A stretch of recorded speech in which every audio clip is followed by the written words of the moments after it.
Hi everybody, my name is Jim with Full Moon Adventure Club, and today I'm going to be doing a quick video on how to replace the circuit board and the starter button on a Onan 4000 generator. This is an old model, probably a 1982, just like my RV, but hopefully it'll help some of you out there. You're probably going to have a different scenario, but know that it's going to be probably pretty close to the same. They haven't changed too much, but this is really only going to apply to those of you that have this kind of specific model and circuit board going on. But I did it, so I'm going to share it, and here we go.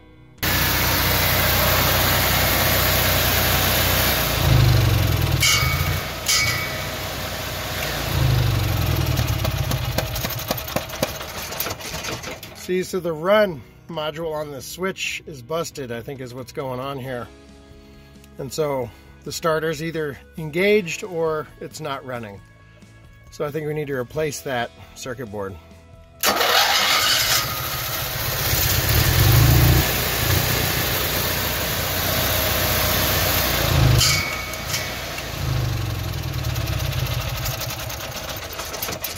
See, now you can see it's just not working.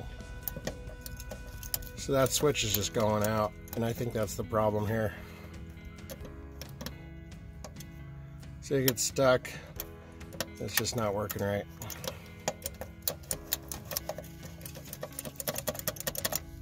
So in order to find the model of your circuit board, you can locate it after you remove it by looking down there at the serial number. And you're going to type that into Google and it'll probably lead you in the right direction for a replacement. That's how I found mine. So we're going to remove those two hex head bolts up top, and then there's a little clip on the bottom, and you're just going to start kind of moving it out and removing wires. Those go to my remote start, and in the back you just have clips that are just going to pull right off. So pretty simple, and they only go on one way, so it's going to be pretty easy to put those back on. Now we're going to remove the 4 screws that hold the circuit board onto the panel, and that's going to come right off for us, and then you can check the serial numbers on the back to find your replacement.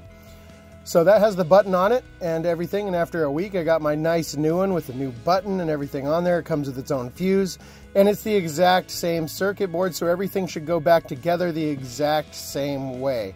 Very, very simple. You're just going to go ahead and install your screws, basically do everything in reverse that you did taking it off, and you're going to be good to go. It's also not a bad idea to make sure that you have all your power and stuff disconnected before you start all this, and until you're done with the entire install, just have no power hooked up at all.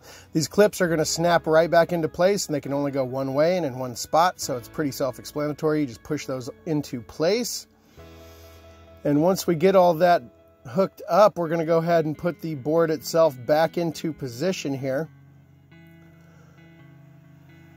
So that's going to go right back into place. We're going to kind of reattach your wires down on the holding clip down below and reattach our hex head screws to hold all of that into place.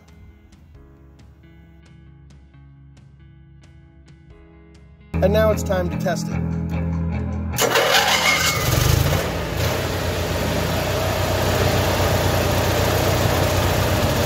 So now that we know the button's working good, we need to hook back up the remote start connections that I had installed, and so I had to find these push pin connectors. Before I just had them kind of jammed in there. It was a real quick install job I did a long time ago, and they worked fine, but I found these push pin connectors at Ace Hardware, and so we're going to go ahead and use our picture diagram of how they were connected and start putting on these push pin connectors. You might want to use some heat shrink tubing at the end of these, but again, I'm out here on the road and I'm fresh out, so I just use some good old-fashioned electrical tape to kind of make sure those stay connected and in place. And we're going to go ahead and push those into place in the exact order that they were when we disconnected everything, based off your reference picture that you took before we started all this. So you also might want to use a little hose, a little tie to hold that in place, and we are good to go. We're going to give that a test.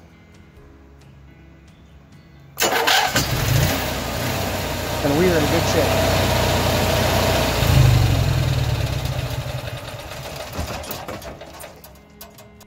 So really it's just as easy as taking off the panel and then plugging in all the circuits for your new board. And if you have some remote starts and stuff like that on the side, it can be pretty easily taken care of just by taking a picture of the way it's currently set up before you take out the old one, and then matching that up to the way you do the new one. So real simple video. Now the generator is working a lot better, and we can actually get the power that we need when we're not getting sun or it's rainy or anything like that. So I hope that helped you out. If it did, please like, share, subscribe, and that really helps me out. My name is Jim with Full Moon Adventure Club, and until the next video, thank you so much for watching, and happy camping.